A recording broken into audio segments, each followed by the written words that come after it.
cara. Dia tuh sampai dengan berani dia mengecam federasinya. Gitu. Karena ada fenomena yang cukup unik di menjelang Piala Dunia kali ini. Beberapa tim itu yang sebenarnya sudah on the track itu mengganti pelatihnya. Misalnya Uzbekistan, Timur Kapatse sudah berjasa dan bagus, sudah mengenal timnya. Dia melatih U23, juara Piala Asia U23, bawa tim senior lolos ke Piala Dunia. Diganti Cannavaro yang mungkin punya nama besar tapi mungkin belum tahu luar dalam dari Uzbekistan, hancur lebur. Lalu juga Tunisia sendiri tadi yang Ayu sudah katakan, ya oke kalah tapi tiba-tiba baru satu pertandingan diganti Hafmenat, nggak jalan juga. Nggak jalan juga, tapi hari ini bisa 1-3 lah.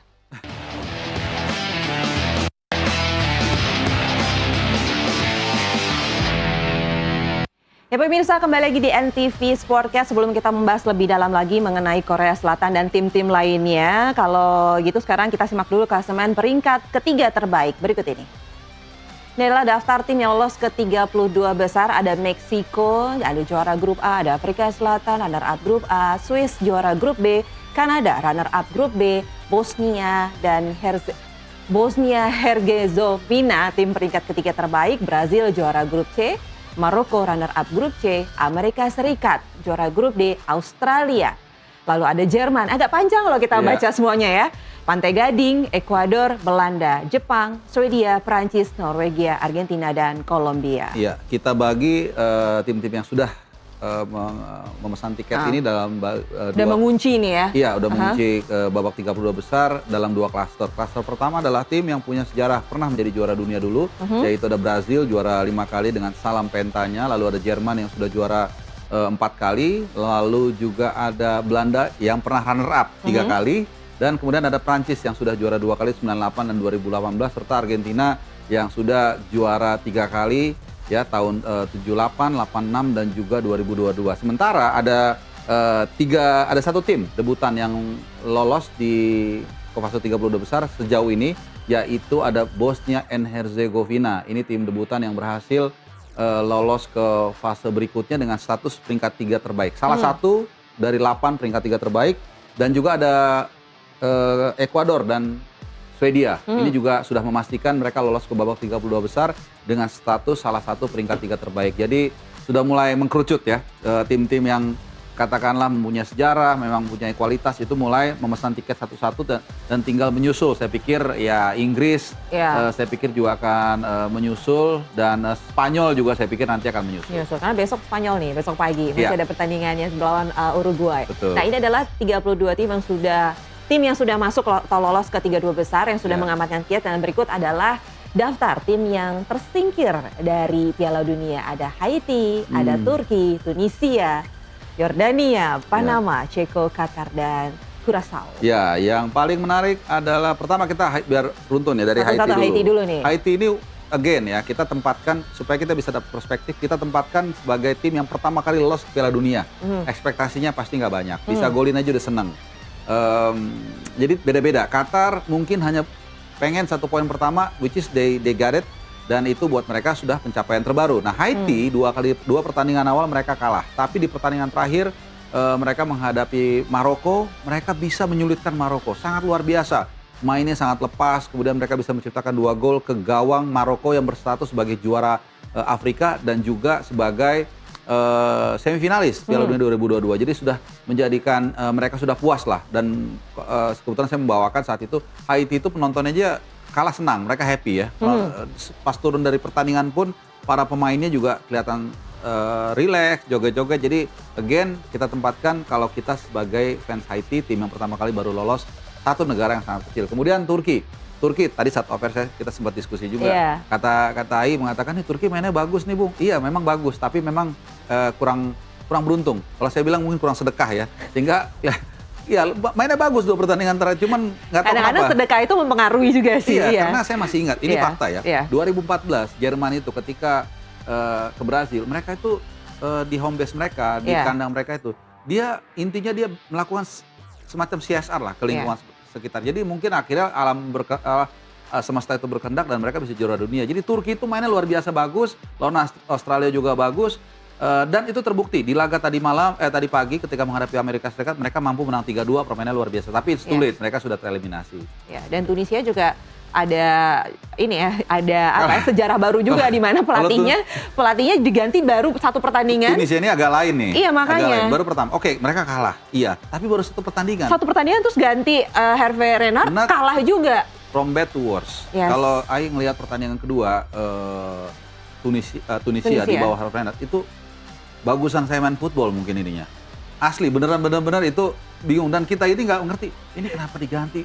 Maksudnya nggak ada gunanya juga gitu di tengah pertandingan seperti ini. Di tengah pertandingan dan baru satu kali pertandingan tiba-tiba langsung diganti. Salah satu pemainnya saya nggak tahu itu diwawancara dia tuh sampai dengan berani dia mengecam federasinya. Gitu. Karena ada fenomena yang cukup unik di menjelang Piala Dunia kali ini. Beberapa tim itu yang sebenarnya sudah on the track itu mengganti pelatihnya. Misalnya Uzbekistan, Timur Kapatse sudah berjasa dan bagus, sudah mengenal timnya. Dia melatih U23, juara Piala Asia U23, bawa tim senior lolos ke Piala Dunia, diganti Cannavaro yang mungkin punya nama besar tapi mungkin belum tahu luar dalam dari Uzbekistan, hancur lebur. Lalu juga Tunisia sendiri tadi yang Aidil sudah katakan, ya oke kalah tapi tiba-tiba baru satu pertandingan diganti Hervé Renard, nggak jalan juga. Nggak jalan juga, tapi hari ini bisa 1-3 lah. Di Belanda. Oke, kalau tadi kita sudah melihat siapa saja yang sudah mengamankan tiket ke 32 besar, lalu juga siapa yang sudah tersingkir dari Piala Dunia atau Pesta Bola Dunia. Sekarang kita akan melihat klasemen peringkat 3 terbaik di Pesta Bola Dunia. Berikut tayangannya. Selain juara dan runner-up grup B, 8 tim peringkat ketiga terbaik akan melaju ke babak 32 besar. Sejauh ini Korea Selatan ada di urutan ke-6 dengan torehan 3 poin. Sementara urutan teratas masih ditempati oleh Swedia, Ekuador, Bosnia, dan Paraguay yang sama-sama sudah mengemas 4 poin. Ya, yang sudah memastikan lolos itu adalah Swedia, kemudian Ekuador dan juga Bosnia. Paraguay memang belum dipastikan lolos ya, tapi mereka punya kans yang luar biasa besar. Jadi intinya paling gampang adalah dalam format yang ada peringkat 3 terbaik. Kalau mereka mengantongi 4 poin, itu kemungkinan lolos itu sangat besar. Bagaimana kalau mereka mengantongi 3 poin? Bisa lolos, tapi kemungkinannya 50-50. Ini kalau kita sedikit flashback ya, ke tim nasional kita di Piala Asia 2024 di Qatar, itu kita lolos dengan poin 3, dengan format yang mirip seperti ini. Lalu kalau kita mau mundur lagi 2016 di Euro, Portugal yang saat itu menjadi juara mengalahkan Prancis di final juga sama, lolos sebagai salah satu peringkat 3 terbaik dengan mengoleksi 3 poin. Jadi kalau kita lihat di posisi seperti ini Korea Selatan udah nggak bisa ngapa-ngapain. Dia jadi peluangnya seperti apa untuk lolos ke 30 kalau 3 poin intinya. Dia hanya menunggu karena Cape Verde kan nanti coba misalnya lawan Saudi. Kalau Cape Verde menang berarti kan 5 poin udah pasti kesingkir Korea Selatan. Jadi dia berdoanya jelek. Semoga peringkat 3 terbaik itu di peringkat 3 di grup lain itu poinnya kalau bisa di bawah Korsel, jadi 2 atau 1, atau kalaupun 3 selisih golnya juga lebih bagusan Korsel. Jadi mereka hanya bisa menunggu. Memang menunggu itu paling gak enak. Tapi sebenarnya gini ya, menurut Bung Harpa, posisi peringkat ketiga terbaik ini bagi negara-negara yang sudah ada catatannya di sini tadi, apakah itu adil untuk mereka yang sudah ada atau sudah main di Piala Dunia? Karena kan kita tahu ini adalah format baru yang baru diterapkan saat ini. Sebenarnya dengan peringkat 3 terbaik ini sebenarnya lebih seru. Contoh kayak tadi, Korea Selatan, kalau di format yang lama dia udah pasti gugur peringkat 3. Sekarang masih ada peluang, tapi lagi-lagi memang harus menunggu pertandingan yang lain. Jadi menurut saya format 48 tim atau format 24 tim ini kan sebenarnya dia tidak simetris. Jadi bukan seperti 32 tim begitu lolos langsung 16 besar main 8, 4, 2, 1 ini enggak gitu. Jadi ada sedikit komplikasi ya untuk menunggu. Misalnya kalau kita lihat beberapa bagalnya, misalnya juara runner-up grup ini ketemu dengan peringkat 3 antara ini gitu. Jadi memang agak lebih rumit, tapi kesempatan untuk mereka lolos dan juga keseruan itu masih ada bahkan ketika pertandingan di grup misalnya kayak Korea Selatan sudah selesai memainkan 3 laga. Tapi kalau misalnya kita ngomong Korea Selatan, ini kan agak nggak tahu ya bisa masuk atau enggak gitu. Tapi kalau misalnya dia gagal, kira-kira siapa jadi kunci kegagalan dari Korea Selatan? Ya siapa lagi kalau bukan pelatihnya. Iya, ya kan dalam teori perang pun nggak ada yang salah, prajurit itu nggak pernah salah, komandan yang salah. Walaupun tentu nanti ada evaluasi lagi dari federasi, ya kenapa ini nggak berjalan dengan maksimal? Oke, pelatih kurang bisa memaksimalkan pemain. Kenapa pemainnya nggak maksimal? Mungkin karena dia nggak memahami dasar-dasar taktik pemain tersebut. Jadi banyak sekali yang evaluasi yang harus dilakukan, tapi pertama yang harus bertanggung jawab yang pasti adalah pelatih. Oke, sekarang kalau tadi kita sudah lihat 32 besar yang mengamankan di World Cup kali ini gitu ya, ada baru 2 tim Asia yang sudah tercatat itu, ada Jepang dan juga Australia. Dan kedua-duanya pernah bertemu Indonesia di babak kualifikasi. Kalau menurut Bung Harpa sendiri, perkembangan kedua negara ini, permainan sepak bola itu seperti apa. Kalau Jepang saya udah nggak bisa komen lagi ya, karena Jepang tuh saya tahu banget gitu ya, mereka itu sudah melatih calon bibit-bibitnya itu, semuanya bibit itu dari kecil mereka, dari kurikulum sekolahnya mereka udah dilatih gitu. Jadi ketika misalnya saya mau sepak bola, ya udah SD, SMP, SMA semua itu sampai dilatih. Sampai kuliah ada sepak bola. Jadi nggak heran kalau ketika dia bisa masuk ke timnas atau misalnya apa, mereka dengan mental apa semua udah jadi gitu. Ya, bicara Jepang dulu ya. Jepang itu dulu pernah juga ada seorang tokoh grassroots. Pernah ke Nusantara TV juga, namanya Tom Bayer, orang New York yang menjadi katakanlah sesepuh grassroots di Jepang. Dan saya sempat interview dia juga, saya tanya, Tom, apa sih skill utama yang harus dimiliki oleh seorang pemain ketika dia masih kecil gitu ya? Dia bilang menahan bola, itu pertama. Dan kedua, mulai kapan itu? As long as they can walk, bayangin tuh. Jadi begitu kita bayi dititah, kalau dia bisa nendang, langsung bukan nendang, dibentuk. nahan bola. Nahan bola segala macam. Segitu dininya investasi dalam sepak bola itu dilakukan di Jepang. Karena dia nanam umur 3-4 tahun, dia nuainya mungkin baru 10 tahun, 12 tahun. Itu kan yang malas ditunggu di beberapa negara. Mereka malas untuk menunggu itu. Nah, Jepang melakukan itu, bahkan Jepang juga sudah memiliki blueprint yang luar biasa. Mereka menargetkan akan juara dunia 2050. Feeling saya mungkin agak lebih cepat mereka juara. Sebelum 2050. Kemungkinan besar. Dan terakhir yang kedua juga mereka sudah mulai menyiapkan era setelah Hajime Moriyasu, pelatih Jepang saat ini.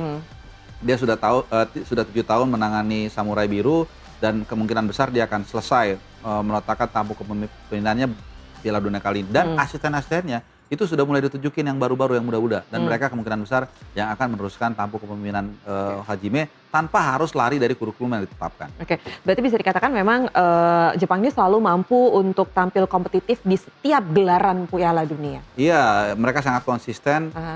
Sebenarnya tim Asia, salah satu tim Asia yang paling duluan untuk mencicipi Piala Dunia itu Korea Selatan.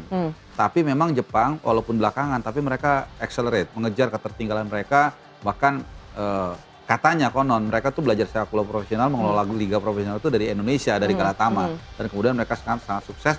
Dan ironisnya adalah sekarang para pemain Jepang itu, kalau saya nggak salah, hampir semua itu bermain atau merumput di Liga Eropa. Jadi sudah makin berkembang dan ini satu capaian yang sangat luar biasa. Jadi Jepang tuh ya kita sendiri bisa ngelihat kan bagaimana kita saat menghadapi mereka di GBK kita kalah 4-0 walaupun kita punya banyak peluang, bahkan di Osaka pun di round 3 kemarin di kualifikasi walaupun mereka sudah dalam status juara grup lalu udah pasti lolos ke Piala Dunia, tapi mereka tetap bermain sangat agresif dan kita dihajar 6-0. Dan kalau bukan karena Emil Laudero waktu itu kita mungkin bisa menang 10-0. Kalah 10-0. Ya memang Jepang itu selalu memberikan konsistensi yang luar biasa gitu, bermain disiplin, semuanya juga matang mentalnya, permainannya, organisasi permainan juga oke. Kita harus belajar dari situ. Nah, kalau tadi kita sudah membahas Jepang, bagaimana dengan Australia? Tapi kita harus break sejenak, jadi jangan kemana-mana, kita akan segera kembali setelah yang satu ini.